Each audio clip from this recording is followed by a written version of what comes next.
Junior college ప్రారంభోత్సవానికి ముఖ్య అతిథులుగా హాజరైన మాజీ సీఎం కిరణ్ కుమార్ రెడ్డి.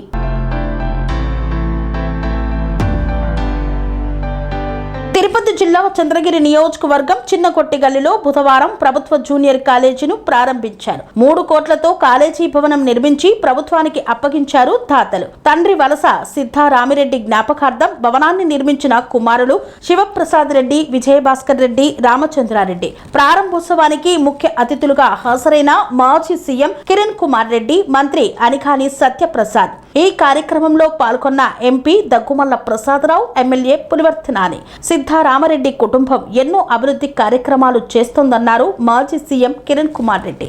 దాతల సహాయంతో చిన్నగొట్టిగల్లు మండలం చుట్టుపక్కల ప్రాంతాలు అభివృద్ధి చెందాయన్నారు మాజీ సీఎం. సొంత గడ్డపై పిల్లల చదువు కోసం దాతృత్వం చేయడం గొప్ప విషయమన్నారు అనికాని సత్యప్రసాద్. అన్నా క్యాంటీన్ కోసం అనుమతి ఇస్తే సొంత నిధులతో ఉచితంగా నడుపుతున్నానన్నాడు దాత శివప్రసాద్ రెడ్డి. చిన్నగొట్టిగల్లుకు డిగ్రీ కాలేజ్ మంజూరుకై కలెక్టర్ తో మాట్లాడి బాధ్యత తీసుకుంటానన్నారు ఎమ్మెల్యే పులివర్తి నాని. స్థానిక మహిళల ఉపాధి కోసం చిన్నకొట్టిగల్లిలో గార్మెంట్ ఫ్యాక్టరీ నిర్మించాలని కోరిన ఎమ్మెల్యే నాని. కట్టించడం జరిగింది. వాళ్ళందరూ కూడా మీ తరపున, నా తరపున, మన చంద్రగిరి నియోజకవర్గం తరపున కూడా వాళ్ళందరూ కృతజ్ఞతలు తెలియజేసుకుంటున్నాం.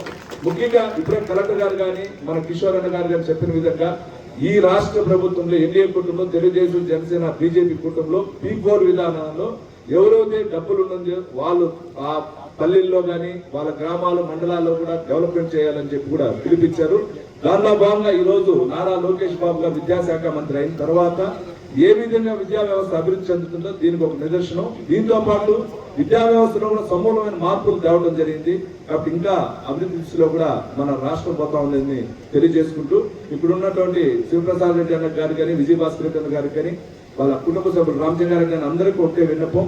మీరు చెప్పిన విధంగా కాలేజీ, డిగ్రీ కాలేజ్ అడిగారు 100% ఇక్కడ అనగానే గారు, కలెక్టర్ గారు ప్రపోజల్ పంపిస్తారు. ఇమీడియట్గా తెచ్చే బాధ్యత తీసుకుంటాం.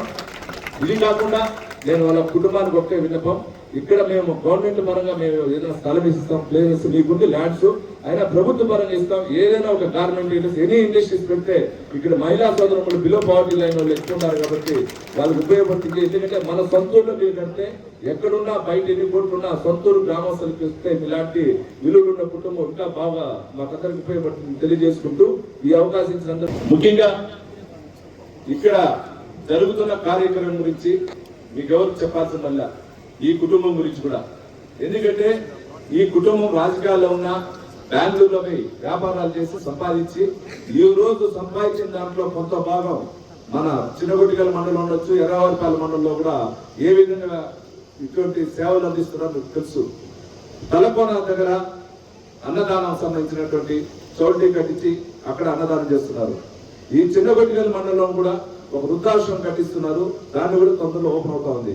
అదేవిధంగా చిన్నగొట్టిగల్, ఎర్రవారిపాలెం మండలానికి సంబంధించిన చోట అన్ని చోట్ల కూడా అన్నదానం జరుగుతుంది వచ్చే వాళ్ళకి టైం ప్రకారం. అదేవిధంగా పక్కన ఉన్నటువంటి చిన్నగొట్టు వాళ్ళ ఊరు దగ్గర హరే రామ హరే కృష్ణ స్థలం ఇచ్చి అక్కడ సంబంధించిన గోశాల కూడా ఏర్పాటు చేయడం జరిగింది. సిద్ధరామరెడ్డి గారి కుటుంబం, వారి తమ్ముడు వెంకటరెడ్డి గారు ఇక్కడ చేసిన కార్యక్రమాలు ఎన్నో ఉన్నాయి, ఇంకా చేస్తున్నారు. వారు ఎదురు లేకన్నా కూడా వారు మొదలుపెట్టిన అభివృద్ధి కార్యక్రమాలు ఈ గ్రామాన్ని, ఈ మండలాన్ని, చుట్టుపక్కల ప్రాంతాన్ని అభివృద్ధి చేసేదానికి వివిధ స్థాయిల్లో వాళ్ళు శాంక్షన్స్ తీసుకొని వచ్చి డబ్బు ఖర్చు పెట్టి చేయడం జరుగుతూ ఉంది.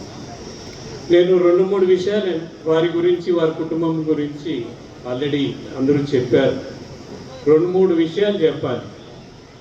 ఇప్పుడే మన భాస్కర్ చెప్తున్నాడు, నేను ముఖ్యమంత్రి అయిన 2వ రోజుకే వాళ్లకు డబుల్ రోడ్ ఇది శాంక్షన్ చేశానంట.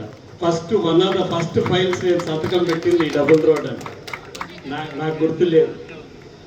సిద్ధరామరెడ్డి గారు ఏ విధమైన వ్యక్తి అంటే మీకు ఒక విధంగా తెలిసి ఉండొచ్చు, నాకు వేరే విధంగా తెలుసు. మా తండ్రి గారి స్నేహితుడుగా, మా తండ్రి గారికి అతి సన్నిహితుడుగా రాష్ట్రాన్ని పరిపాలించి ఎన్నో సంస్కరణలు తీసుకొచ్చి వారి ప్రొడ్యూసర్స్ చేసినటువంటి మంచి పనులు కూడా క్షేత్రస్థాయిలో అమలు చేస్తూ ఈ ప్రాంతానికి ఎప్పుడు మేలు చేస్తూ ఈ ప్రాంతం మంచి కోసం పోరాటం చేసినటువంటి గొప్ప వ్యక్తి, ఈ ప్రాంత ముద్దుబిడ్డ మీ నల్లారి శివకుమార్ రెడ్డి గారికి, అలాగే స్థానిక శాసనసభ్యులు నేను చెప్పాల్సిన అవసరం లేదు. ఆయన రౌడీజం అంటే పబ్లిక్ ని చేయడు, ఆ ప్రాంత అభివృద్ధి కోసం. అలాగే ఏదైతే మీకు కాలేజ్ చెప్పాడో ఇప్పుడు దానికోసం రేపటి నుంచి మా మీద దాడి చేస్తారు. తప్పకుండా ఆ కాలేజ్ వెంటనే నెక్స్ట్ ఇక్కడ మీకు రావడానికి కలెక్టర్ గారు మన ఎమ్మెల్యే గారు ఏదైతే చొరవ చూపిస్తారో దాన్ని నేను కూడా మన ముఖ్యమంత్రి గారు దృష్టి తీసుకెళ్ళి తప్పకుండా ఇక్కడ కాలేజ్ ఏర్పాటు చేద్దాం. దీనికి తప్పకుండా మేము తీసుకుని చెప్పి చేసుకుంటూ గట్టిగా మా ఎమ్మెల్యే గారికి, అలాగే సౌమ్యులు మా ఎంపీ గారు ఇప్పుడు చెప్పారు. మీకు నిజంగా మా దగ్గర లాభ మేము బాపట్ల తెచ్చుకున్నాం యాక్చువల్గా మా ఎంపీ గారిని, కానీ ఈ ప్రాంతానికి వస్తా అని చెప్పేసి ఆయన వచ్చి ఇక్కడ తెచ్చుకున్నాడు. మంచి వ్యక్తి మీకు ఇక్కడ ఎంపీగా ఉన్నారు. ఎందుకు అడిగారంటే వసతుల కోసం. ఎవరైనా తక్కువ ఉంటే తప్పకుండా వారు కూడా ఇక్కడ ఒక పార్ట్నర్షిప్ ఆయన కూడా ఉండి ఒక భాగస్వామ్యం అవ్వాలని లక్ష్యంతో అడిగారు. ఒక మంచి ఉదయం వ్యక్తి, వారికి కూడా స్వాగతం పలుకుతా ఉన్నాం. అలాగే మా సోదరులు మేము అపోజిషన్లో ఉన్నప్పుడు ఇప్పుడు మాకు అండగా ఉండి మాకు ఐడియా తీసుకుంటూ మా పోరాటంలో చాలా ఉన్నటువంటి మా కిషోర్ అన్న ఎప్పుడు కూడా మాకు హెల్దీ రిలేషన్ మెయింటైన్ చేస్తూ ఉంటారు. వారు కానీ సుగుణమ్మ కానీ అలాగే ఇచ్చేసిన ప్రతి ఒక్క నాయకులకి మరి ముఖ్యంగా మా చిన్నారి బంగారు తీగలకి ఈ స్కూల్లో ఎవరైనా చదువుతా ఉన్నారు, ఈ కాలేజీలో చదువుతా ఉన్నారు, వాళ్ళందరికీ కూడా మా ఆశీస్సులు ఇచ్చేసిన ప్రతి ఒక్కరికి కూడా నా నమస్కారాలు. మిత్రులారా, ఇన్స్టిట్యూషన్ అంటే ఒక ఎన్వైరన్మెంట్ కల్చర్, అలాగే ఏదైతే అక్కడ హెడ్ మాస్టర్ అవ్వచ్చు, వాళ్ళకి అలాగే ఎలాగైతే అధికారులు ఉన్నారో, ఎలాగే టీచర్స్ ఉన్నారో, అలాగే ఇలాంటి గొప్ప వ్యక్తులు వారి ఆశీస్సులు ఎప్పుడు కూడా మీకు ఉండాలి. ఈ సిమెంట్ ఈ స్క్రీన్తో పాటు సిద్ధరామరెడ్డి గారి ఆశీస్సులు పైనుంచి ఉండాలా, ఇక్కడ ఉన్నటువంటి వారి తనయులు అందరూ ఆశీస్సులు ఎప్పుడు మీకు ఉండాలి. మీరు ఉన్నత స్థానానికి వెళ్ళాలి. ఎందుకంటే వీళ్ళు కూడా ఈ ప్రాంతంలో జన్మించి ఇక్కడ చదువుకుని సప్త సముద్రాలు దాటినా కూడా ఎంత ఆర్థికంగా స్థిరపడినా కూడా మేము దాంతో హ్యాపీగా ఉన్నాం, మా పిల్లలు చూసుకుంటాం, వాళ్ళ నెక్స్ట్ జనరేషన్ చూసుకుంటాం అనుకోలేదు. మేము చదువుకున్న ప్రాంతంలో ఇలాంటి ఇబ్బందులు ఉన్నాయి, వాటిని మెరుగుపరచాలని తప్పకుండా చేయాలని చెప్పే లక్ష్యంతో శివప్రసాద్ రెడ్డి గారిని అడిగా, ఎంతమంది పిల్లలు, 2 పిల్లలు, వాళ్ళకి ఏం చెప్పాను అడిగా. నేను క్లియర్గా చెప్పానంటే నేను సంపాదించిన దాంట్లో 50% నేను తప్పకుండా మా ప్రాంత అభివృద్ధికి చేస్తాను, 50% మీకు ఇస్తానని చెప్పి. అంటే అది చెప్పగల గొప్ప వ్యక్తి ఆయన. ఈరోజు ఎలా తయారయ్యారంటే ఒక జనరేషన్ కాదు, 7-8 జనరేషన్ తర్వాత సంపాదించి దాచుకునే వ్యక్తిత్వం వస్తుంది. కానీ పేద ప్రజలకి మెరుగైన జీవన పరిమాణం ఇవాళ లక్ష్యంతో ఎలాగైతే ప్రభుత్వాలు ప్రయత్నం చేస్తాయో అలా ఒక వ్యక్తి వాళ్ళ కుటుంబం ప్రయత్నం చేస్తా ఉన్నారని చాలా అభినందనదాయకం. ఈ వేదిక ద్వారా వారు నిజంగా ఎంత చెప్పినా కూడా చాలా తక్కువ. మరి ముఖ్యంగా మిత్రులారా, ఎడ్యుకేషన్ సిస్టమ్ గురించి చెప్తా ఉన్నాం. ఈరోజు మేము గర్వంగా చెప్పుకుంటా ఉన్నాం, మా యువ నాయకుడు నారా లోకేష్ గారు ఎడ్యుకేషన్ మినిస్టర్గా ఉండి ఏదైతే లిటరసీ దేశంలో అతి తక్కువగా ఉన్నటువంటి సమయంలో వారు ఛాలెంజ్గా తీసుకుని లిటరసీ రేట్ పెంచుతాను, ఏదైతే మనం సాఫ్ట్వేర్ అంటున్నాం, గూగుల్ అంటున్నాం, టీసీఎస్ అంటున్నాం, ఎన్ని కూడా వస్తున్నాయంటే ముందు మన లిటరసీ రేట్ క్షేత్రస్థాయిలో పెరగాలి, దానికి ఏం చేయాలి అని చెప్పేసి ఇప్పుడు అంత అధ్యయనం చేసి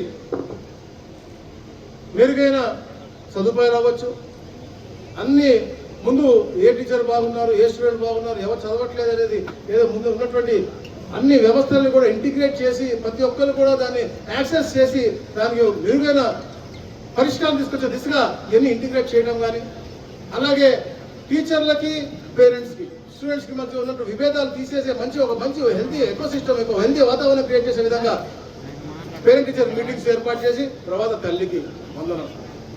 గత ప్రభుత్వాలు చెప్పేవి ఎంతమంది పిల్లలుంటే ఇస్తామని చెప్పేసి తప్పకుండా రాజకీయంలో మాట్లాడాలి. మా వేదిక మా రక్తం అంతా రాజకీయ, ఇది ఎన్డీఏ కూటమి ప్రభుత్వం అద్భుత పరిపాలన చేస్తుంది. 2 సంవత్సరాలు మేము పూర్తి చేసుకున్నాం. మీ అందరి నమ్మకం ఒమ్ము కాకుండా మేము పరిపాలన చేస్తా ఉన్నాం.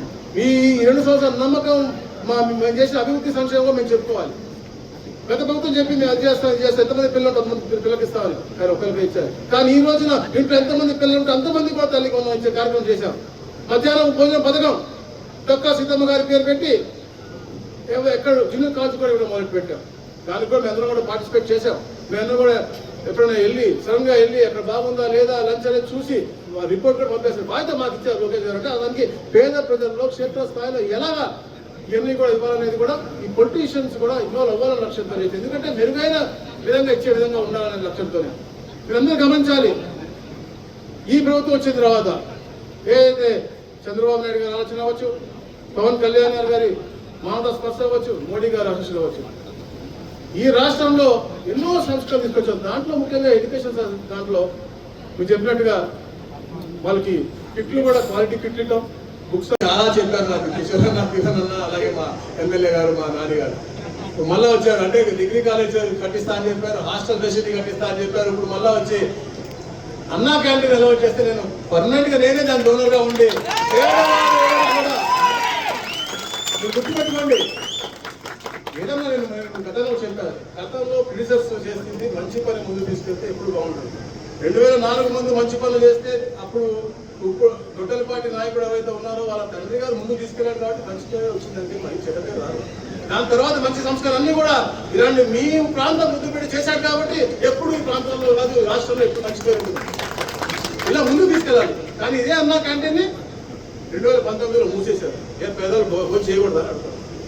2024 ప్రభుత్వం వచ్చిన తర్వాత మొట్టమొదటి సంతకంగా అన్నా క్యాంటీన్ పెట్టారు. తప్పకుండా అన్నా క్యాంటీన్ కూడా ఇది పంచాయతీలో కూడా మేము ఇవ్వబోతా ఉన్నాం, సరే మండలం కూడా ఇవ్వబోతా ఉన్నాం కాబట్టి రాష్ట్రంలో మొదలుపెట్టిన తర్వాత మొట్టమొదటి అన్నా క్యాంటీన్ రావడానికి తప్పకుండా మా ప్రోత్సాహం ఉంటుంది, మా ప్రయత్నం ఉంటుంది, చేసి తీరుతామని కూడా చెప్పేసి హామీ ఇస్తూ మరొకసారి అద్భుతమైన కార్యక్రమాలు ఇచ్చిన మా శివప్రసాదానికి ప్రత్యేకంగా కృతజ్ఞతలు తెలుస్తుంది. Thank you.